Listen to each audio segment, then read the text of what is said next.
en fonction du moment de la vie où ces épisodes infectieux ou ces stress vont survenir, où cela va modifier les choix alimentaires qui vont également appauvrir les apports nutritionnels du cerveau, on va avoir basculé des pathologies qui vont aller toujours s'exprimer dans les mêmes directions. C'est-à-dire que pour moi, une personne qui arrive en me disant ma maman avait des problèmes de thyroïdite, j'ai de l'endométriose, maintenant j'ai de la fibromyalgie et j'ai fait 2 fausses couches.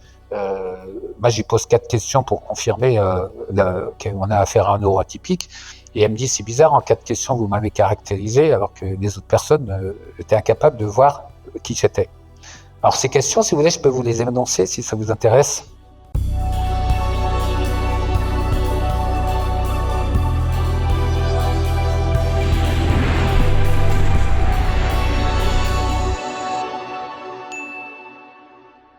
Bonjour, on repart pour un nouveau voyage et je suis absolument ravi de retrouver Denis Richer. Alors on va parler entre autres de ce livre-là, mais pas que celui-là parce qu'il a écrit plein de bouquins.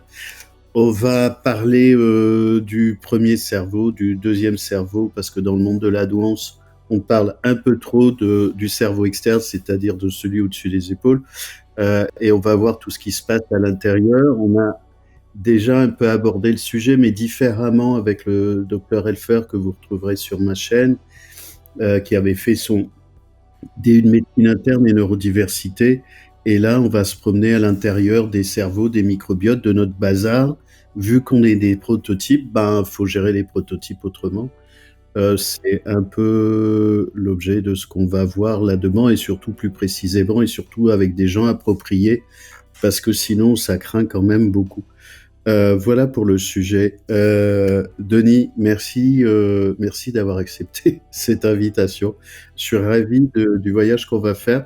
Est-ce que dans un premier temps, je peux vous laisser vous présenter un peu sur votre parcours, d'où vous parlez, plus un peu vos spécialités ou spécificités dans ce complexe de la biologie, des organismes et des machineries atypiques comme les atypiques. Entendu. Merci Fabrice de m'avoir convié à communiquer sur ce sujet-là. Je vais essayer d'être synthétique et court. C'est compliqué de faire les deux. Mais disons que j'ai été amené dernièrement à reconstituer l'historique de mon parcours professionnel qui est mon champ de compétences initiales, la physiologie, puisque j'ai un doctorat que j'avais acquis à Paris 6. Mais ce qui est important, au-delà du contenu de la connaissance, c'est le concept de la connaissance. Ce que je veux dire par là, c'est que j'ai eu la chance d'avoir des professeurs comme le professeur Beaulieu, Albert Jacquard, qui sont des gens qui apprennent à apprendre et qui, comme disait Jacquard, l'esprit scientifique, c'est la jubilation face à l'inconnu. Et donc la physiologie, c'est une discipline extrêmement vaste qui s'intéresse au rouage du fonctionnement de notre corps, à ses adaptations aux contraintes environnementales, et qui recoupe aussi bien la nutrition, mais sous un angle qui m'a tout de suite, moi, intéressé, qui est celui de toutes ces molécules qui sont dans notre organisme doivent provenir de notre alimentation, et dans quelle mesure on choisit, dans quelle mesure nos choix influencent nos choix ultérieurs. Ça, c'était un vrai questionnement, parce qu'à la fin des années 80, il n'y avait pas beaucoup d'éléments laissant à penser qu'on n'était pas des libres mangeurs. Ça englobe aussi la neurophysiologie, bien sûr, l'endocrinologie, l'immunologie, la toxicologie. Ça amène aussi à aborder la problématique des modalités de comportement et surtout à faire des liens. Et donc, assez vite, je me suis retrouvé dans la posture du chercheur, à la fin de la fac, chercheur d'emploi. J'ai commencé à travailler en vivant de ma plume, puisque j'avais un statut de journaliste scientifique, j'avais créé la revue Sport et Vie, j'ai travaillé dans pas mal d'autres domaines. Et fin du XXe siècle, je recommence à travailler en cabinet, avec un statut qui était bâtard entre nutrition, physio, surtout pas diète. Et puis la rencontre avec notamment le docteur Didier Chose qui développait la micronutrition en France m'a amené vraiment à élargir encore le regard qu'on pouvait poser sur ce sujet-là. Et assez vite, mon intérêt s'est porté sur les laissés pour compte, par exemple la fibromyalgie. Et donc, ça a amené à poser un regard vraiment complexe sur les choses, sur la compréhension des pathologies qui sont un authentique défi dans la mesure où la médecine étant organisée en parallèle qui ne se rejoignent jamais, la gastroentérologie, la psychiatrie, la rhumato, la dermato, et souvent, on revient à la psychiatrie d'ailleurs, c'était des énigmes authentiques pour la prise en charge. Et le deuxième défi est que ces tableaux qu'on retrouve beaucoup d'ailleurs chez les personnes neuroatypiques sont recouvrant plusieurs pathologies à la fois, sont un véritable défi, même voire se heurtent au déni du corps médical. Donc je me suis beaucoup intéressé à ça, j'ai développé mon expertise en immunologie, j'ai commencé à faire de l'enseignement aussi et à créer un DU. Et puis j'ai poursuivi ma réflexion à partir des années 2010 sur la compréhension de toutes ces interactions. Alors c'est parti d'une source très simple qui m'a même amené à aller à la découverte, de mon coming out de ma neuroatypie.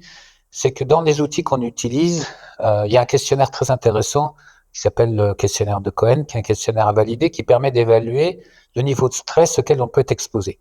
Et moi, je rencontrais assez souvent en consultation des personnes qui avaient un stress pathologique, qui étaient des personnes brillantes, qui avaient un boulot, qui avaient une maison, une famille, qui avaient tout pour être heureux et qui étaient profondément malheureux. Et donc, je me suis dit, il y a un hiatus véritable entre l'appréciation du commun des mortels de ce qu'est être heureux ou être stressé et ce qu'exprimaient ces personnes. Et en plus, ça faisait écho à un ressenti que moi, j'avais pu avoir en beaucoup de circonstances. Et donc, ça m'a amené à essayer de comprendre ce qu'était ce stress, plus particulièrement chez les personnes neuroatypiques. Et de là, ça m'a amené à faire des liens. Et aujourd'hui, une grande part de mon activité en cabinet amène à prendre en charge des personnes qui ont ce profil de neuroatypique pour des raisons en plus qu'on verra certainement. Mais disons que les gens se reconnaissent entre eux, ça marche dans les deux sens, j'allais dire. Et effectivement, ça m'a conforté dans l'idée qu'il fallait une approche globale où si on se contente de s'intéresser à la neuroatypie, de focaliser sur le stress ou de regarder l'intestin, on va dire à la personne, bah, je sais que votre pare-brise est cassé, je sais que votre pare-choc est abîmé, je sais que votre airbag est sorti, mais on ne pourra pas lui dire pourquoi il est sorti de la route. Et je trouve que l'approche systémique est pas encore suffisamment systémique en fait dans la médecine. Les gens se cantonnent à regarder un petit peu à côté de ce qu'ils font, mais pas à les regarder à 360 degrés, ce qui peut concerner les personnes qu'ils ont en face d'eux. Donc c'est ce long cheminement. Jalonné d'ouvrages parce que à certains moments j'ai ressenti le besoin d'essayer de transmettre l'état des connaissances, les questionnements qu'on pouvait avoir, et puis aussi, je crois que nos statuts, nos modes de fonctionnement font qu'on a deux moteurs qui sont permanents, c'est transmettre et accompagner, et ça passe par différents types d'activités qui se recoupent finalement. Ouais, merci. Juste, je fais un éclairage pour les gens qui nous écoutent. J'explique depuis longtemps que, contrairement à des études officielles, évidemment qu'il y a une surreprésentation de stress, et on va revenir dessus, de stress chronique, de pathologies particulières, de suranxiété pour les personnes atypiques versus les personnes typiques. Ça sort pas dans les études officielles parce qu'il y a aucune étude scientifique. Il n'y a aucune étude scientifique sur les HPI atypiques. Heu, Très logiquement, puisque les études sont faites sur des cohortes au-dessus de 130, donc ce sont des études sur les HQI et pas les HPI. Et dans les HQI, donc à plus de 130, il y a des genres typiques et des genres atypiques. Donc les études officielles sont absolument justes, fondées et intéressantes, pour les HQI typiques, mais inappropriées pour les HPI atypiques, pour lequel il y a une surreprésentation de stress et d'anxiété, et ça se retrouve très concrètement, on en reparlera sur ce que peuvent vivre les ados, ce que peuvent vivre les atypiques. On verra aussi, et ça sera une question, Denis, de différence entre les hommes et les femmes, et sur, la question du stress, donc sur les questions, d'environnement anxiogène, c'est-à-dire qu'ils sont anxieux ou sous stress, non pas dans le fait d'être atypiques, ça veut dire que le décalage du HPI n'est pas une pathologie, contrairement à ce que tentent de faire certaines personnes, mais qu'ils sont stressés, anxieux du fait de l'environnement, du fait du décalage dans la famille, avec les amis, au travail, et pas du fait qu'ils soient atypiques. C'est-à-dire, comme on n'est pas livré sur la bonne planète, forcément, on est confronté à des environnements anxiogènes, et dans les environnements anxiogènes, c'est pas forcément la faute des autres, c'est-à-dire ils fonctionnent juste comme ils sont. Sauf que c'est pas la même humanité, Et c'est pour ça que j'explique, c'est un sujet anthropologique, c'est le niveau du décalage. Mais absolument, et c'est vrai que dans tous les écrits qu'il peut y avoir sur le sens de ce décalage, euh, comme disait Albert Jacquard, moins on comprend, plus on mesure. Donc le QI vient à la rescousse des gens qui connaissent les personnes atypiques de la même façon que certains s'intéressent aux animaux en allant aux autres, c'est-à-dire qu'ils ont une vision qui n'est pas du tout adaptée. Euh, pour comprendre cette histoire du stress, parce que c'est vraiment un élément clé, petite parenthèse, beaucoup de patients sont évalués dans un contexte de stress qui font que c'est pas forcément les compétences cognitives qui gouvernent au moment où ils sont évalués. Ça, c'est un premier sujet. Et ça veut dire qu'aussi pour beaucoup de gens, le stress est la conséquence d'événements de vie et donc serait corrélé à la gravité des événements survenus. Et ça, c'est un des points que je rappelle dans l'ouvrage. Moi, je fais que rassembler des pièces du puzzle.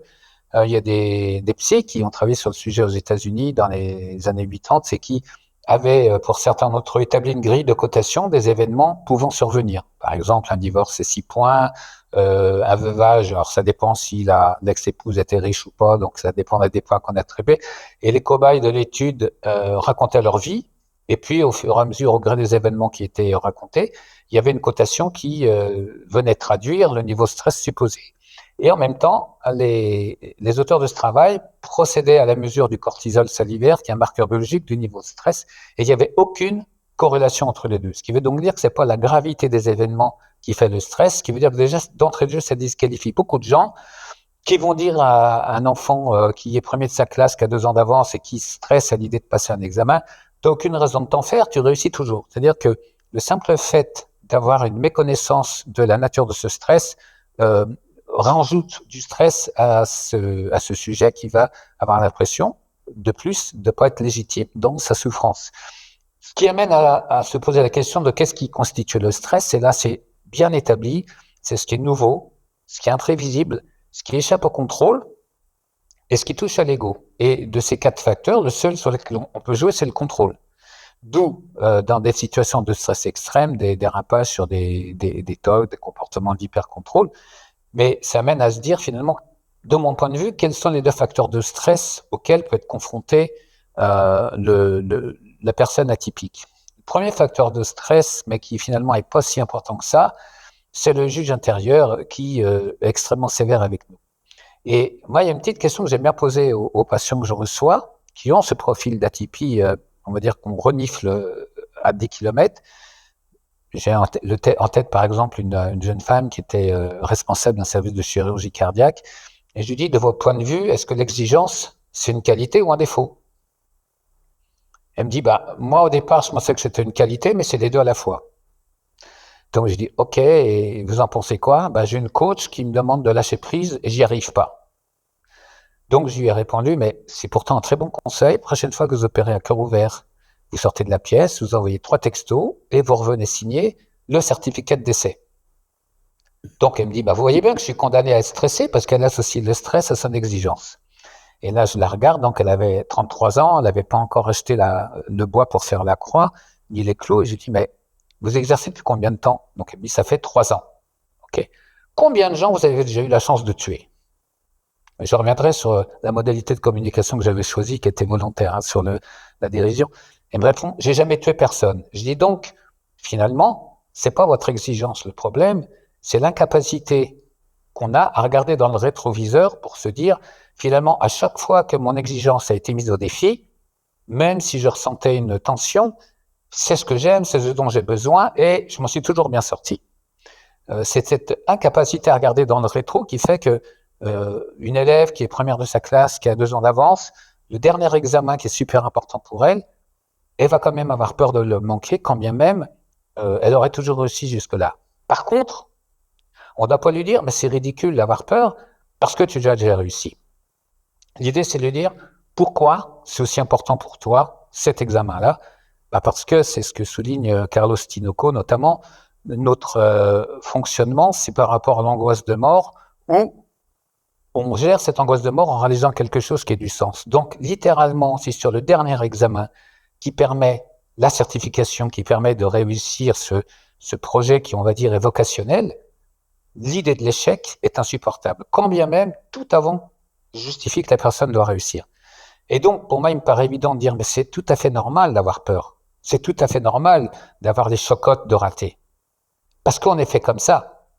Alors allons jusqu'au bout. Parce que le contrôle de la situation, elle est souvent mal mis en œuvre. Je veux dire par là que, prenons l'exemple d'un tennisman français, par exemple, qui est là le lundi, la première semaine au Roland-Garros, et qui après a disparu, mais qui doit jouer un match contre un très bon joueur qui l'a déjà battu, et il se dit, je vais absolument gagner, je vais faire le même repas, je vais m'asseoir au même endroit, je vais mettre le même slip où il y a les molécules de la victoire, je vais prendre la même raquette, je fais tout pour tout contrôler, mais je vais prendre une branlée. C'est-à-dire que le problème, le contrôle du stress, passe par l'anticipation de tous les cas de figure possibles, même ceux dont on n'a pas envie, de manière à ce qu'au lieu de sombrer dans le stress, on garde une stratégie cognitive. Et donc, pour revenir à cet exemple, j'ai dit, mais alors imagine que cet examen que tu ne veux vraiment pas rater, tu échoues, qu'est-ce qui se passera? Elle me dit, je le repasserai, ça m'embête, mais je serai sûr de l'avoir. J'ai dit, donc au final, si tu es sûr de l'avoir, sois-en convaincu et réfléchis plutôt à ce qui va se passer si jamais tu es un peu pénalisé par le stress au début de ton examen. C'est-à-dire être dans des stratégies cognitives pour juguler cette émotion, mais non pas parce que c'est absurde d'avoir peur, c'est totalement inhérent à notre profil d'avoir peur parce que ce que l'on entreprend, si on est au bon endroit, nous rend vivants. Donc, rater, c'est la mort. Et une fois qu'on a compris ça, on a compris déjà une partie du stress. Le deuxième facteur de stress vient, comme vous le disiez, de l'environnement, à savoir que quand on a un fonctionnement différent des autres, où notre niveau d'exigence commence ou s'arrête celui de 90% des gens, où on recoupe les informations, où on réfléchit même la nuit, on peut faire deux choses en même temps, où l'ennui est mortel, etc. Les gens qui nous observent se disent pour moitié, Fabrice, c'est super ce qu'il fait, il fait plein de trucs en même temps, je sais pas comment il fait, puis en même temps, d'abord il m'énerve, et puis tout ça, je n'ai même pas de diplôme pour qui il se prend. C'est-à-dire que vous avez deux émotions contradictoires qui émergent en même temps chez ces personnes qui vous observent sans vous comprendre, et cette opposition-là crée un stress qui se manifeste de trois manières: la fuite, la lutte ou l'inhibition, en tout cas par un comportement qui est absurde. Et comme on ne le décrypte pas comme étant absurde, on essaie d'y donner du sens, et c'est ça qui fait que, perdant la capacité à comprendre ce qui se passe, notre cerveau part en vrille littéralement, et il a deux manières de nous alerter qui sont soit l'anxiété, soit la somatisation. Un exemple par rapport à ça, c'est ce que les psys appelleraient, c'est un des rares termes que je trouve intelligent dans le jargon psy, ils parlent de dissonance cognitive. Si j'ai un moment, Fabrice, j'aimerais expliquer ça avec un exemple que j'ai en tête. Donc c'est une jeune femme atypique, neuroatypique, qui était en dernière année d'un master de je sais plus trop quoi, mais c'est pas le sujet. En tout cas, elle avait un profil à vouloir être major de promo. Tout le monde lui disait, mais t'en fais pas. Et elle voulait être major de promo. Et j'ai simplement posé la question, mais pourquoi c'est aussi important? Parce qu'elle me dit, de tous les gens qui font ce master, je suis celle pour qui ça a le plus gros caractère vocationnel. Donc je ne supporterai pas que quelqu'un ait une meilleure note que moi. Ce que je trouve tout à fait logique. Et donc, pour gérer le stress lié à son exigence, elle me dit, heureusement, depuis 2 ans, je fais quelque chose qui me détend, je fais de la peinture. D'ailleurs, je vais bientôt exposer. Et là, au moment où elle me dit ça, je me suis dit, attention, la petite Chloé, elle fait de la peinture avec des mamies qui peignent des bateaux depuis 30 ans et qui n'ont jamais exposé. Et donc, elle doit là aussi, ou encore une fois, susciter des réactions contrastées. D'un côté, des mamies qui se disent, oh, Chloé, elle a un super coup de pinceau, elle est douée. Et puis d'un autre côté, ils se disent, moi, ça fait 30 ans que je peins, j'ai jamais eu le droit d'exposer, c'est pas juste, c'est d'abord pour qui elle se prend. Et donc, parce qu'il y a cette conjonction de deux émotions contradictoires, en une fraction de seconde, je me suis dit, en moi-même, elle doit connaître des événements très traumatisants dans cette activité qui est faite pour son bien. Et donc, j'ai posé la question, Chloé, je suis sûr que même dans le cas de la peinture, il y a des choses qui se passent qui sont pas du tout sympas. Elle me dit, je vais vous raconter une histoire, il y a 2 semaines en arrière, j'arrive à un vernissage, et donc il y avait une amie, alors avec lui qui traîne, une amie de l'association qui nous accueille, et qui me regarde devant tout le monde, qui me fait « Ah t'es là toi ?» Et alors ça m'a touché, je me suis mise à pleurer devant tout le monde, et là elles m'ont dit « Ah mais t'es vraiment sensible, hein, dès qu'on te dit bonjour, tu pleures. » Ok. J'ai dit « Alors t'en penses quoi, Chloé ?»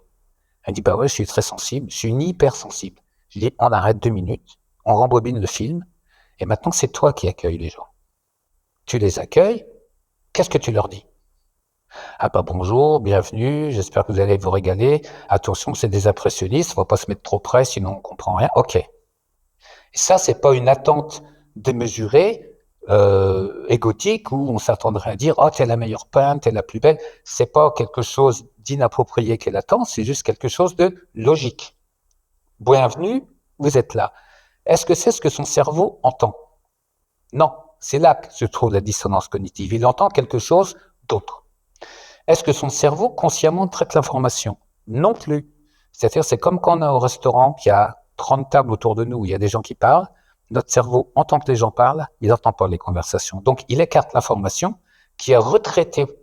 Et au moment où elle est retraitée, il y a cette dissonance qui ressort et il y a deux manières, à nouveau, pour nous d'être alertés. C'est soit par l'émotion, en l'occurrence les pleurs, soit par la somatisation. Donc, le côté, entre guillemets, hypersensible qu'on attribue à beaucoup de ces situations-là ou à de ces réactions-là, c'est en fait une hyperacuité cognitive qui cherche par tous les moyens à nous alerter qu'il y a quelque chose qui, entre guillemets, est déconnant. C'est-à-dire que même dans les expressions qu'on emploie, il y a des termes qui sont inadaptés. Alors, je reviendrai sur les conséquences somatiques de ces cumuls de petites blessures qui sont à deux niveaux. La première, elle est cognitive. Je comprends pas pourquoi on me dit ça, c'est absurde. Et donc, on lance une enquête, on trouve pas la solution. Et la deuxième, elle est émotionnelle. C'est-à-dire qu'elle arrive gentiment, elle fait du tort à personne, et on lui dit, ah bah t'es là, toi. Moi, je suis désolé. C'est pas une manière d'être reçu quand on est, entre guillemets, gentil et qu'on cherche simplement à pas emmerder les autres. Et comme ça se répète tout le temps, j'ai une autre anecdote, si vous voulez, j'en reparlerai, qui permet de comprendre le lien entre ce cumul de stress inhibé qui sont invisibles, sauf si on a les outils pour les repérer, et les décompensations qui peuvent survenir au niveau somatique, qui m'ont orienté justement à comprendre différemment la fibromyalgie, l'endométriose, et à retrouver des constats que vous avez dressés aussi. Et c'est vrai que j'y reviens toujours, mais dans la dernière partie de l'ouvrage d'Hélène Vecchiali, quand j'ai lu l'interview, le bouquin m'est tombé des mains. Je me suis dit, entre guillemets, merde, on arrive au même endroit, endométriose, fibromyalgie. J'ai fait intuitivement ce constat que c'est des tableaux comme les thyroïdites qui nous disent quelque chose des personnes qui en sont victimes, en tout cas le plus souvent. J'aurais juste faire un point sur trois références. Là, vous parlez du livre, du dernier de Hélène Vecchiali, un zèbre sur le divan. Juste un point avant, vous parlez de la cartographie du professeur Henri Laborie dont vous parlez dans le livre, où il explique que quand il n'y a pas assertivité, il y a trois types de comportements: passivité, fuite, inhibition de l'action, le lapin devant les phares, ce que peuvent faire beaucoup de personnes en mode panique, atypique ou pas, ou alors manipulation, ou alors agressivité. Et il y a tout un champ absolument passionnant du fonctionnement du travail qu'a fait Laborie. Et avant, vous parlez de Carlos Tinoco, qui est venu aussi sur ma chaîne. Donc Carlos et Sandrine et Philippe qui ont écrit le livre dont vous parlez aussi dans votre livre, Les surdoués et les autres, penser l'écart. S'il y a des gens qui veulent aller plus loin sur des éléments de nos échanges. Et pour revenir sur le dernier point, je dis souvent aux atypiques, parce que c'est une caractéristique des atypiques versus typiques, les typiques, ils comprennent les implicites de la culture, même s'ils sont typiques HQI, et qui peuvent avoir des éléments de décalage, mais entre neurotypique HQI et ne pas avoir la promesse. Donc ceux-là, ils souffrent. Mais ils souffrent en tant que typiques, parce qu'en gros, ils ont 132 QI, mais au regard de ce qu'on dit des surdoués, eh ben, leur vie est pas alignée là-dessus, donc ils peuvent en souffrir. Mais leur souffrance et la nature de leur souffrance et de leur système psychobiologique, pour moi, est typique. Ils ont besoin d'aide, c'est pas la même manière, c'est pas la même machinerie, ce n'est pas le même système d'exploitation. Et pour les atypiques, j'explique que, pour revenir à Chloé, c'est pas l'intention qu'on a, c'est l'effet qu'on produit, ce que comprennent pas les atypiques. Qui dit, mais j'avais une bonne intention, et souvent je leur dis, mais je m'en fous de ton intention. C'est pédagogique. On s'en fout de ton intention, c'est l'effet qu'on produit. C'est inconcevable. C'est-à-dire que c'est pas un sujet à comprendre, on ne peut pas comprendre puisqu'on n'a pas le référentiel, on n'a que le référentiel de nous-mêmes. Dans cette approche anthropologique, c'est un sujet d'abord à apprendre de la manière, ce que vous venez de dire, dont les autres peuvent avoir un effondrement, dont parle Carlos sur les cultures et ses amis.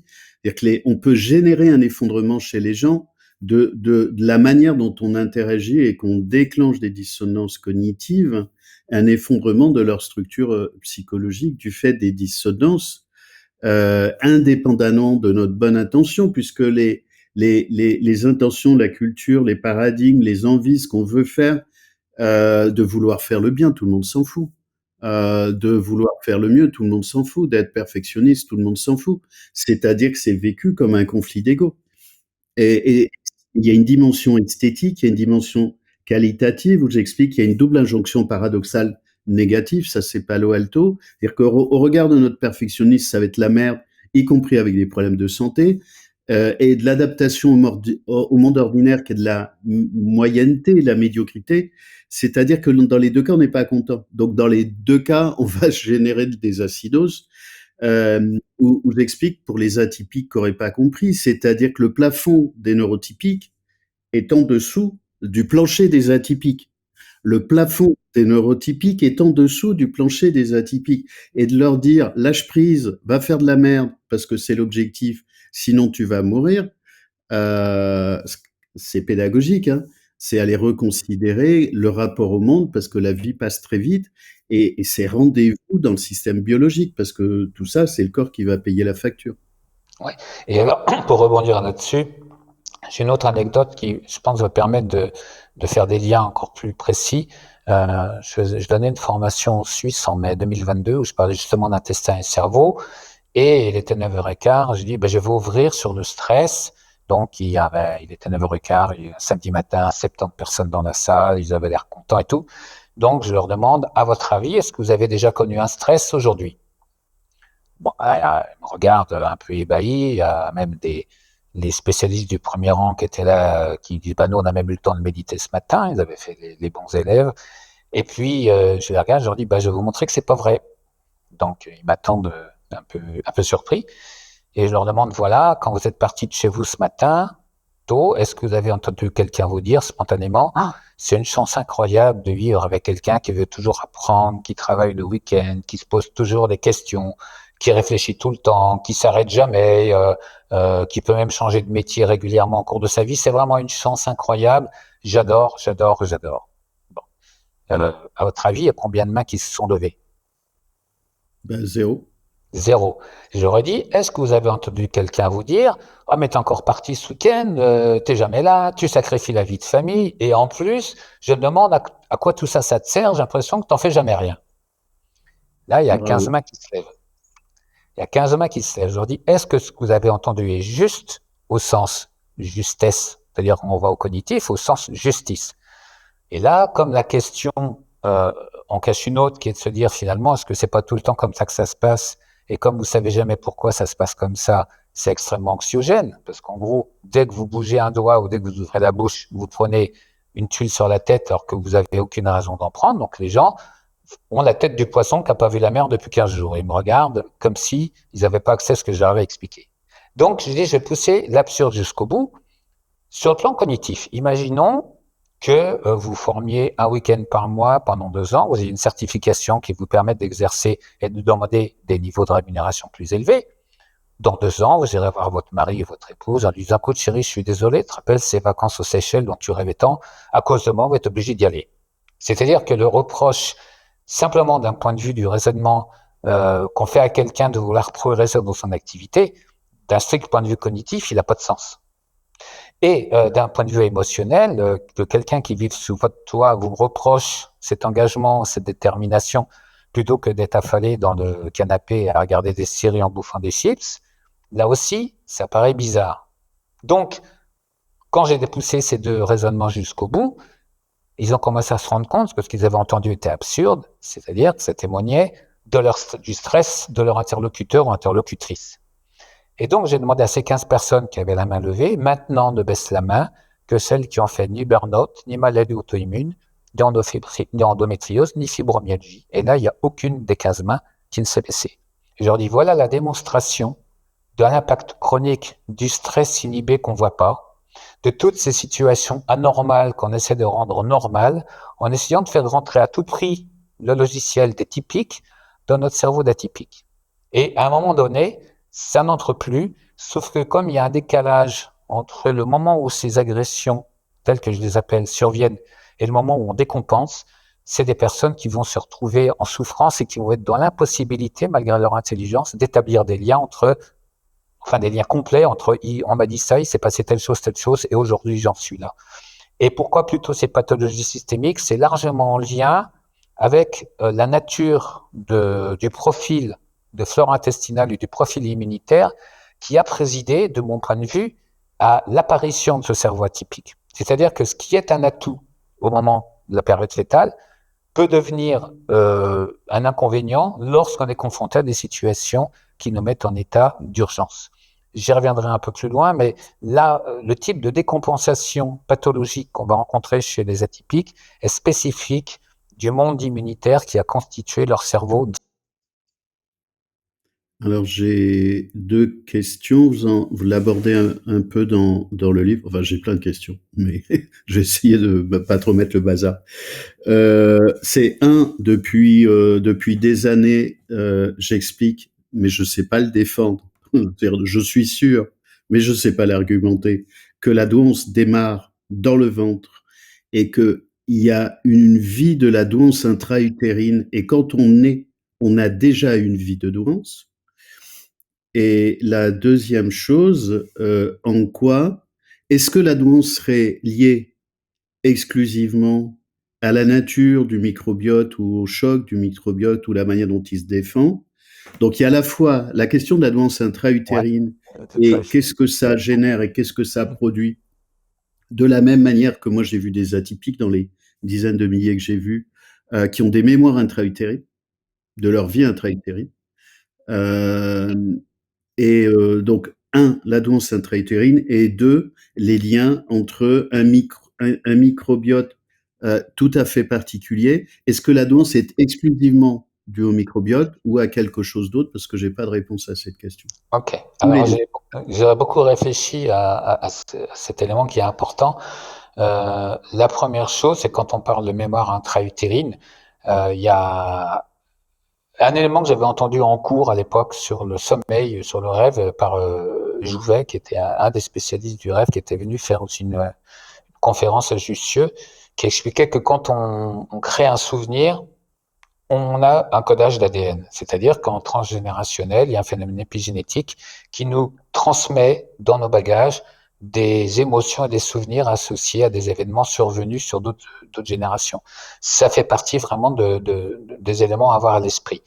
Le développement de la douance repose en partie sur les interactions qu'il y a entre le monde bactérien et fongique de la maman et le cerveau, mais ça va être également influencé, une fois le paquet livré, j'allais dire, par d'autres phénomènes extérieurs qui vont être l'impact du stress, la dimension relationnelle, les problèmes immunitaires, les problèmes d'éducation aussi. On sait qu'il y a beaucoup de gens aujourd'hui qui se posent la question de même simplement de l'accueil des pleurs des enfants. Il y a Anna Salter ou d'autres qui réfléchissent à qu'est-ce que c'est la pédagogie qui permet d'optimiser ces potentialités plutôt que de les éteindre et de les réprimer. Donc, c'est un ensemble de choses qui vont se greffer. Si je prenais une analogie, c'est comme si un enfant venait au monde avec une potentialité à courir un 100 mètres olympique, mais qu'après, s'il s'entraîne pas, s'il est mal nourri, s'il est maltraité, s'il est enfermé, si on lui met un boulet, bien évidemment, il n'aura pas la capacité à aller au bout de ses potentialités à cause de ces agressions, le terme est fort, je pense, environnementales. Alors, évidemment, quand on parle de ce qui se passe dans l'intestin, tout le monde va pointer le microbiote. J'ai même été contraint par l'éditeur de mettre ce mot dans le titre de mon livre, qui pour moi traduit pas du tout mon idée, puisqu'au départ, c'était le cerveau, un deuxième intestin. Dans le choix de l'éditeur, mettre en avant le microbiote sous-entendait que c'était le monde bactérien qui commandait. Ça, c'est une vision des neurotypiques, à savoir que 98% de ce qu'il y a dans notre intestin, c'est des bactéries. Donc, c'est là que tout se passe. C'est un peu comme dans une démocratie. On sait bien que c'est pas les 98% qui ouvrent leur bouche qui ont forcément le pouvoir. Ça, c'est un autre sujet. Et donc, qui est-ce qui commande? Et là, il faut aller regarder ce qui se passe dans notre environnement. Quand vous allez en forêt, vous avez par exemple une espèce d'arbre, on va dire des chênes ou des hêtres, peu importe, mais il y a on va dire, il y a une chênaie qui est là.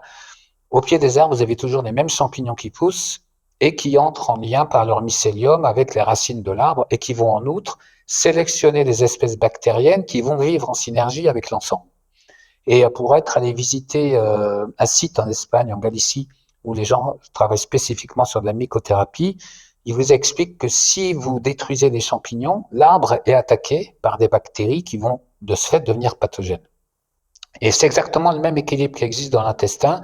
Et il y a des travaux, ILIEF ou d'autres, qui ont montré que les champignons qui sont dans l'intestin, notamment le Candida albicans et notamment le Saccharomyces boulardii, un éleveur de bière, envoient des messages à la fois pour renforcer l'étanchéité de la muqueuse et favoriser les connexions extrêmement nombreuses entre les différentes parties du cerveau. Donc, c'est vraiment des éléments clés.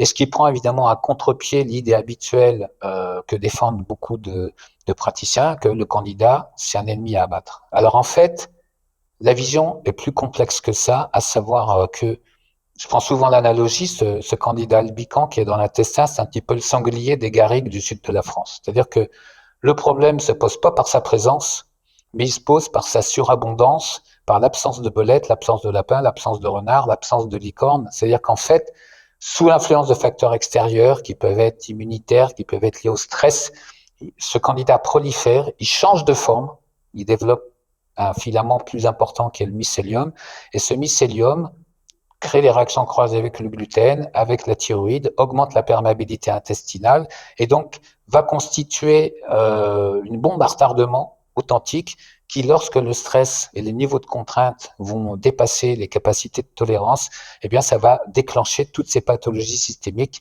qui vont à chaque fois mettre en jeu ce qu'on appelle en médecine, en naturopathie, on parle toujours de la candidose, on ne peut pas s'en défaire, mais c'est, on va dire, c'est une prolifération anormale.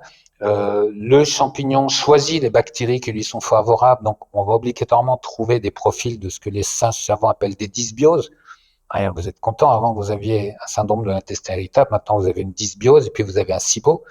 Si vous voulez, le patient, c'est un peu comme des soltes, on change l'étiquette, mais c'est toujours le même produit dont on parle, mais on ne sait pas plus comment le traiter. C'est-à-dire que si on n'a pas cette vision un peu dynamique qui finalement fait que les ajustements visent à préserver l'écosystème et pas seulement l'homme, on comprend que ces champignons qui sont présents dans un environnement harmonieux vont permettre ces connexions, sans doute à des moments clés de l'embryogénèse, évidemment. On sait qu'il y a des périodes clés pour l'apprentissage, il y a des périodes clés pour ces développements-là. L'impact des infections avec les messagers du système immunitaire, les cytokines, j'en parle dans le livre, vont venir largement contrebalancer ces développements-là. Le stress a le même effet, et donc en fonction du moment de la vie où ces épisodes infectieux, où ces stress vont survenir, où cela va modifier les choix alimentaires qui vont également appauvrir les apports nutritionnels du cerveau, on va voir basculer des pathologies qui vont aller toujours s'exprimer dans les mêmes directions. C'est-à-dire que pour moi, une personne qui arrive en me disant ma maman avait des problèmes de thyroïdite, j'ai de l'endométriose, maintenant j'ai de la fibromyalgie et j'ai fait 2 fausses couches. Moi, j'y pose 4 questions pour confirmer qu'on a affaire à un neuroatypique. Et elle me dit, c'est bizarre, en 4 questions, vous m'avez caractérisé, alors que les autres personnes étaient incapables de voir qui j'étais. Alors, ces questions, si vous voulez, je peux vous les énoncer si ça vous intéresse. Ah, évidemment. Je dis aux gens, allez, entre 0 et 10, vous allez vous situer. Et pour moi, je dis, si vous avez un score au-dessus de 32, il n'y a pas l'ombre d'un doute. Donc, la première question, je demande aux gens, au niveau de l'exigence et du perfectionnisme, entre 0 et 10, où est-ce que vous vous situez? La deuxième question, c'est, pour vous, quelle est l'importance du sens des choses, entre 0 et 10? La troisième question, je leur demande, dans quelle mesure perdre du temps à quelque chose qu'on n'aime pas peut être insupportable? Et la quatrième question, c'est dans quelle mesure avez-vous l'impression que vous ne fonctionnez pas comme les autres? Et à tous les coups, on gagne. C'est-à-dire que quand mon orifice nasal proéminent renifle, qu'il a affaire à un neuroatypique, sachant que moi j'ai déjà sur les questionnaires toutes les informations de l'histoire médicale, la consultation va démarrer sur est-ce que vous savez qui vous êtes, et je vais vous expliquer, et puis je vais vous expliquer pourquoi ça a généré du stress, quel était le sens de ce stress, et le dernier élément, ce stress a eu des décompensations au niveau physique que je dois vous expliquer, parce qu'un neuroatypique vient chercher 2 choses en consultation, du sens à ce qui lui est arrivé et des solutions qui seront adaptées. Si on ne comprend pas pourquoi les choses sont arrivées, on va avoir un grand spécialiste de médecine intégrative qui va vous dire c'est simple, votre voiture est en panne, Si on tape avec un caillou sur le capot et que vous redémarrez, c'est qu'on a réglé la panne. Et c'est comme ça que marche la médecine face aux neuroatypiques.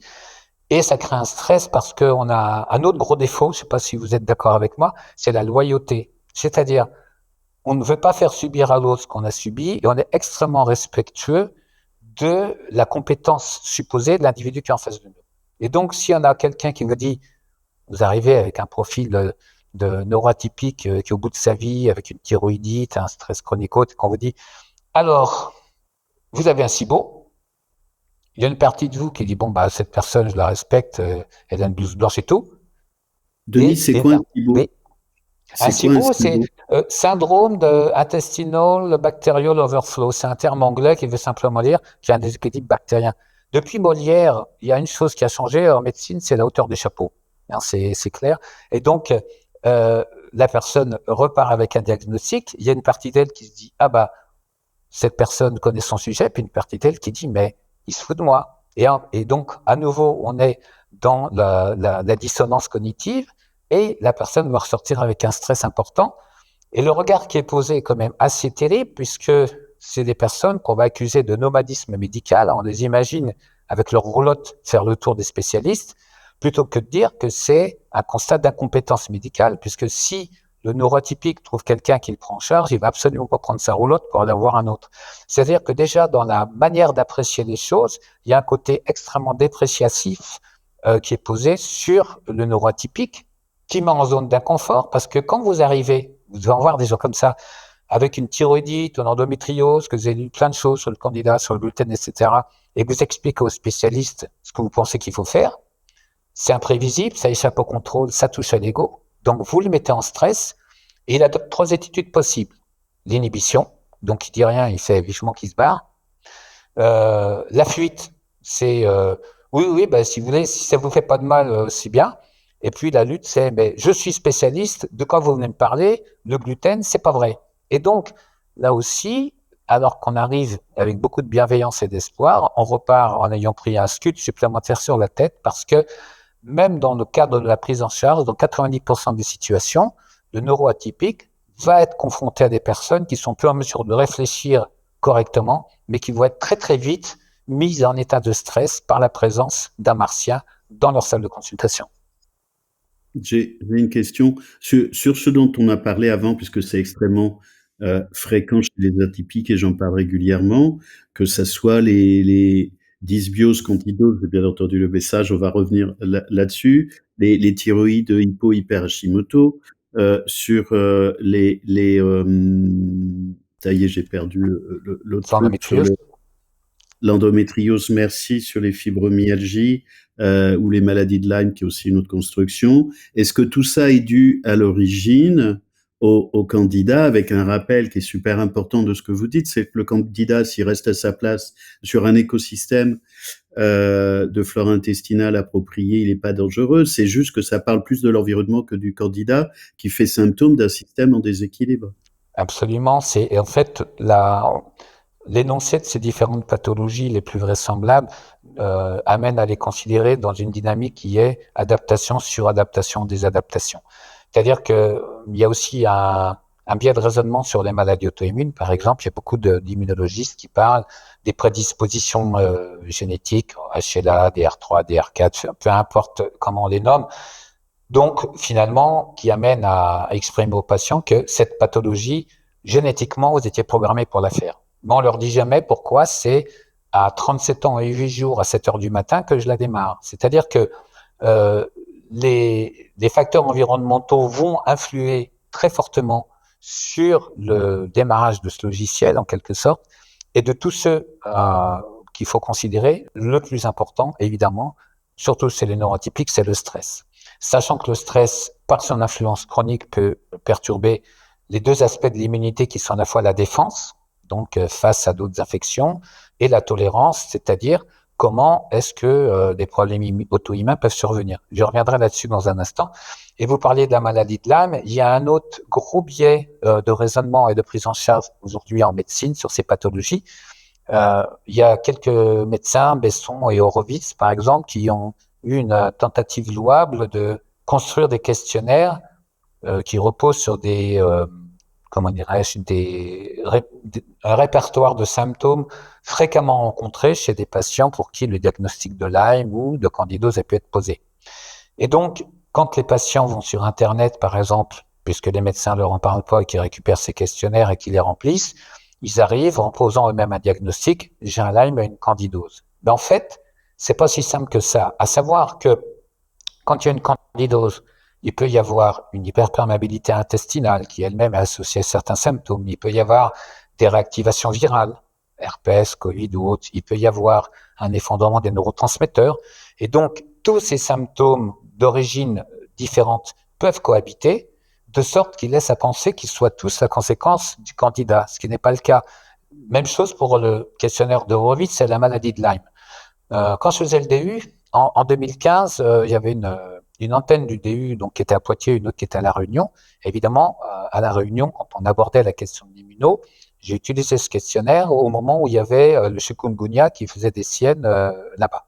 Et donc, j'avais demandé aux gens qui faisaient partie de ce groupe d'élèves, faites remplir le questionnaire de Horowitz à vos patients en pleine crise du chikungunya et on va regarder ce qui en ressort. Et effectivement, à part l'absence de la piqûre de tique et l'absence de l'érythème migrant qui font partie des premières questions qui figurent sur ce questionnaire, la plupart des autres items étaient complétés. C'est-à-dire que ce que l'on appelle Lyme ou fibromyalgie ou candidose dans une logique sur laquelle je vais revenir, c'est plutôt la découverte ou le constat d'un tableau plurifonctionnel où il y a plusieurs strates qui se superposent, puisque si la candidose permet l'hyperperméabilité, est liée au stress qui fait sombrer les neurotransmetteurs, provoque des convections qui elles-mêmes peuvent jouer un rôle extrêmement lourd, à un moment donné, il y a plusieurs complices qui sont rentrés dans la pièce et il faut s'occuper de chacun d'eux. Et ce que je voulais dire aussi à propos du Lyme juste avant et du candidat, c'est que il y a un autre biais de raisonnement dans le monde médical qui est inspiré de l'infectiologie, qui veut qu'on pense qu'il y a une cause unique à un problème complexe. Et c'est pour ça que souvent on passe de la candidose au Lyme, quitte à ce que les bilans biologiques écartent cette hypothèse, mais qu'on dise ils sont pas assez fiables.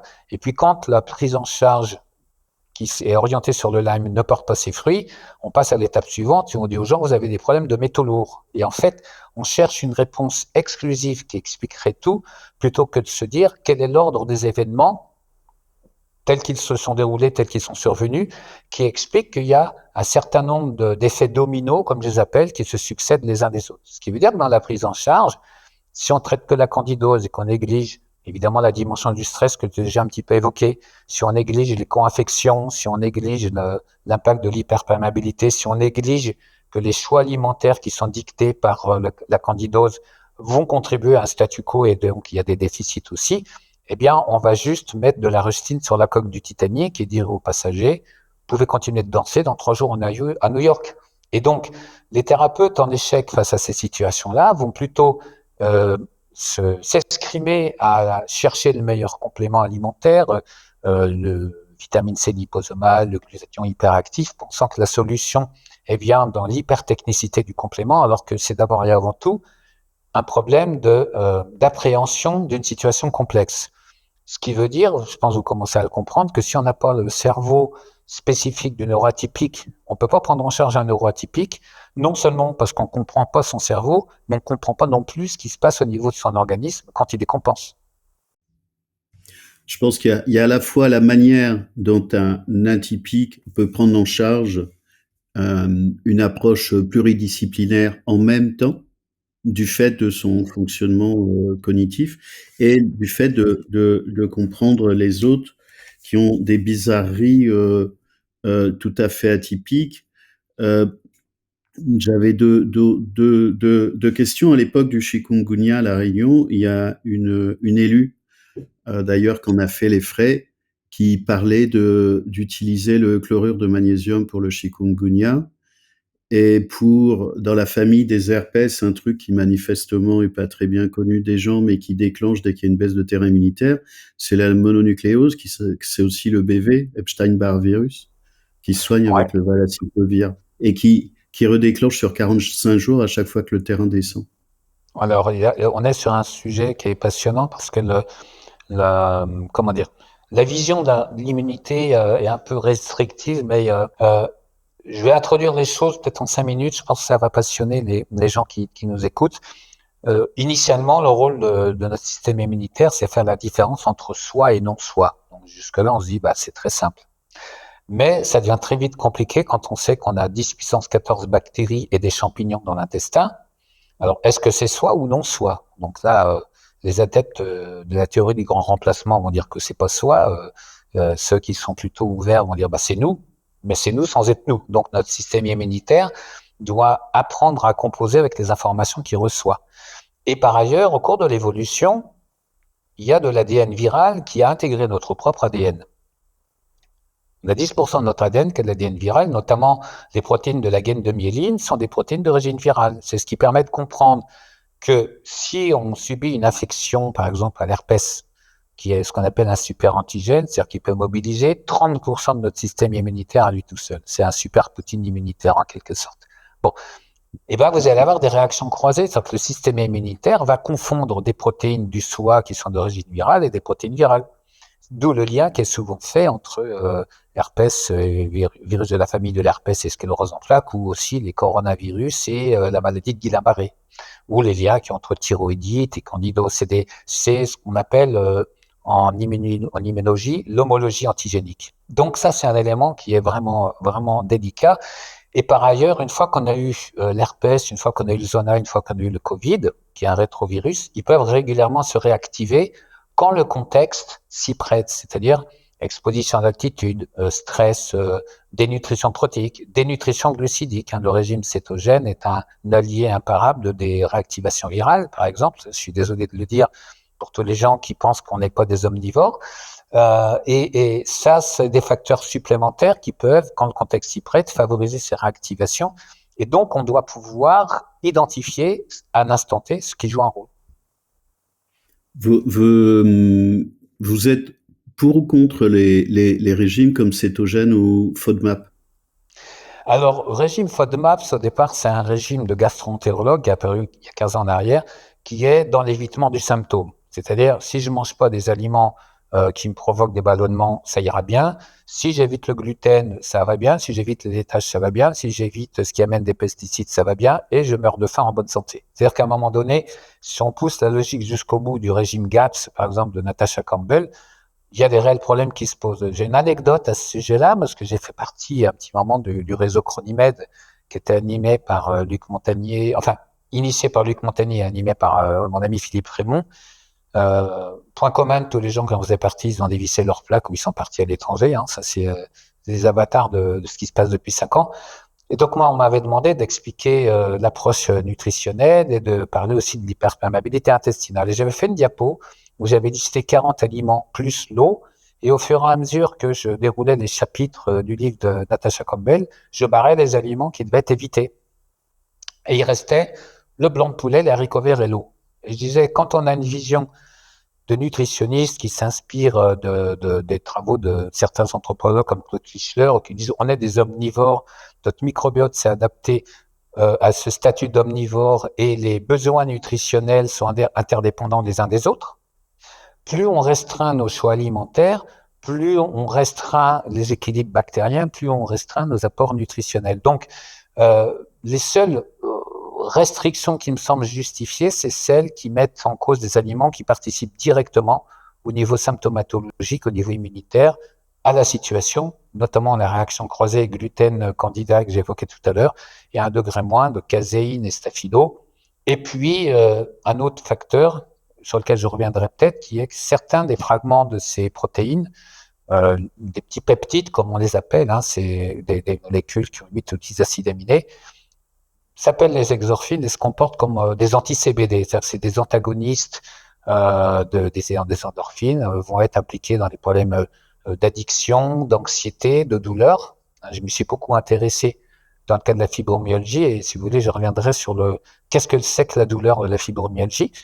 Et de ce fait, en raison de cette implication directe, ces aliments-là posent problème. Sinon, l'objectif est de pouvoir le plus possible nourrir le cerveau comme le neuroatypique en a besoin.